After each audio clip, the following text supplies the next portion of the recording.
Modern தேட்டர்ஸுடைய தயாரிப்பிலே உருவான திரைப்படம் தான் வல்லவனுக்கு வல்லவன் என்ற திரைப்படம். அந்த திரைப்படத்திலே ஜெமினி கணேசன், அசோகன் ஆகிய இருவரும் நடித்திருந்தார்.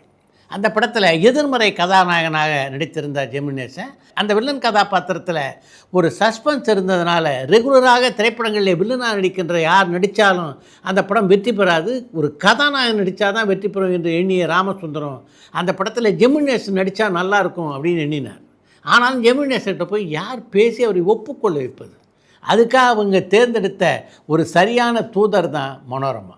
மனோரமா தான் ஜெமினி கணேசன்கிட்ட பேசி அந்த கதையை பற்றி சொல்லி, இந்த கதை இப்படிப்பட்ட ஒரு வித்தியாசமான கதையாக இருக்குது, இதில் நீங்கள் நடிச்சிங்கன்னா நிச்சயமாக மிகப்பெரிய வெற்றியை பெறும் என்று சொன்னார். அந்த படத்தை பார்க்கின்ற போது எந்த ரசிகராலும் அந்த படத்தினுடைய கதைப்போக்கை அவ்வளவு எளிதிலே ஊகித்து விட முடியாது. அந்த அளவுக்கு மிகச்சிறப்பாக அந்த படத்தினுடைய திரைக்கதை அமைக்கப்பட்டிருந்தது. ராமசுந்தரத்தினுடைய இயக்கத்தில் உருவான வல்லவனுக்கு வல்லவன் மாபெரும் வெற்றிப்படமாக மாடர்ன் தேட்டர்ஸுக்கு அமைந்தது என்றால் அதுக்கு முக்கியமான காரணம் ஜெமினி கணேசன் அதிலே வில்லன் கதாபாத்திரத்தில் நடித்தது தான் என்பதை யாரும் மறுப்பதற்கில்லை.